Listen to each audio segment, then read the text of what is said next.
آپ اصلاح فرما دیں، میں تاریخ وچ حدیث وچ قرآن وچ حسین جی قرآن وچ حسین جی علامہ صاحب، ہمارے علاقے میں ایک بزرگ عالم دین نے اسٹیج پر نعت خوان کو یہ اشعار پڑھنے سے روک دیا اور کہا قرآن میں حسین کا ذکر نہیں ہے، تاریخ میں ہے اور حدیث میں ہے۔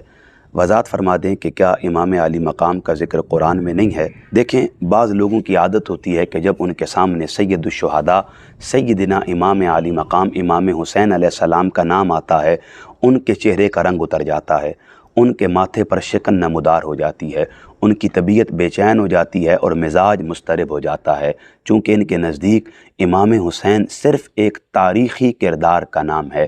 مجھے افسوس ہوتا ہے ایسے لوگوں پر جو ساری عمر قرآن پڑھتے رہے، پڑھاتے رہے، اور اگر انہیں اب بھی قرآن میں حسین نظر نہیں آیا تو پھر نو کے نیزہ پر تلاوت کرتا ہوا حسین کیسے نظر آئے گا؟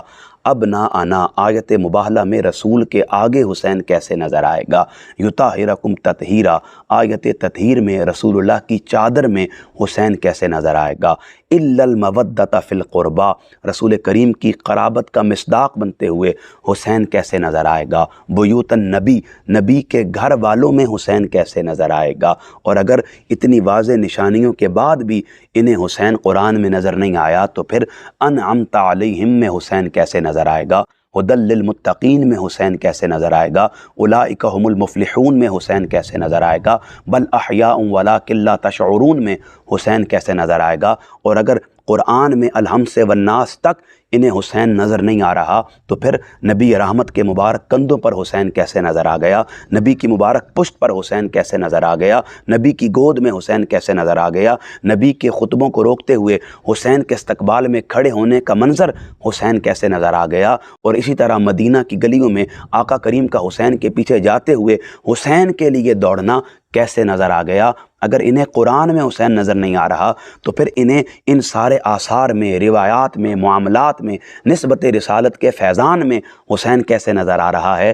دراصل ان کا مسئلہ اس بات سے نہیں ہے کہ کوئی امام حسین علیہ السلام کو قرآن کے حوالہ سے بیان کر رہا ہے، ان کا مسئلہ یہ ہے یا ان کے ذہن میں خیال یہ ہے کہ اگر کوئی آل بیت اطہار کا ذکر کرتا ہے، وہ نبی رحمت کی نسبت سے مولا علی کی بات کرتا ہے، حضور کے صلب کی برکت سے سیدہ فاطمہ الزہرا کا نام لیتا ہے، وہ حضرات حسنین کریمین کا تذکرہ کرتا ہے، نبی کے خانوادے کی لازوال قربانیوں کی بات کرتا ہے، انہیں پریشانی یہ ہو جاتی ہے، ان کے ذہن کی خنث یہ ہے کہ شاید یہ جو آل بیت رسول کا ذکر ہو رہا ہے، ان کے ذکر کی کثرت کی وجہ سے کئی صحابہ کا ذکر مفقود نہ ہو جائے۔ بس اس پریشانی کے تحت یہ جب کبھی اہل بیت کی بات آتی ہے، ان کے چہروں کا رنگ بگڑنا شروع ہو جاتا ہے اور یہ عجیب اوچھے ہتھ کنڈے استعمال کرتے ہیں اور لوگوں کو ممبر پر چھیڑنا شروع کر دیتے ہیں۔ اور بعض نادان قسم کے لوگ ہوتے ہیں جن کا عقیدہ اتنا کمزور ہوتا ہے کہ ان کی باتوں سے، ان کے جبہ و دستار سے اس قدر معوف ہوتے ہیں کہ وہ ان کے سامنے لفظ بھی ہلا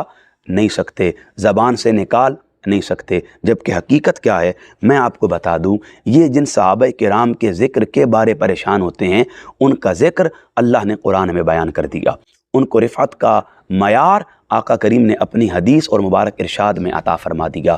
اب دنیا کا کوئی بشر بھی ان کے مقام پر قدغن نہیں لگا سکتا، ان کے ذکر کو کم نہیں کر سکتا، ان کی رفعت و بلندی پر بات نہیں کر سکتا۔ کیوں؟ وہ اصحاب النجوم کی مانند آسمان پر چمکتے ستارے ہیں۔ لیکن جن کے ذکر کے مفقود ہونے کے بابت آپ اہل بیت کے ذکر سے پریشان ہو رہے ہیں، کبھی دیکھیں تو صحیح کہ یہ صحابہ کرام رضوان اللہ تعالی علیہم اجمعین کس طرح رسول کی اہل بیت کا ذکر کیا کرتے تھے، کس طرح ان کا استقبال کیا کرتے تھے، کس طرح ان پر واری جایا کرتے تھے، کس طرح ان پر اپنی محبتوں کو نچھاور کیا کرتے تھے، اور کس طرح اپنا آپ بھی ان کے حضور قربان کر دیا کرتے تھے۔ اگر یہ بات سمجھ آ جائے، پھر اگر ممبر پر آل رسول کا ذکر ہوگا آپ کو پریشانی نہیں ہوگی، چونکہ ہمیں نہیں ہوتی ہے، لہٰذا نفس مسئلہ اگر سمجھ آ جائے تو پھر بندہ کبھی بھی پریشان نہیں ہوگا۔ میری اب عادت نہیں ہے کہ میں لوگوں پر شخصی تنقید کروں، لیکن از حد درجہ جب لوگ ڈٹائی کی طرف جاتے ہیں تو پھر رہنمائی ضروری ہو جاتی ہے۔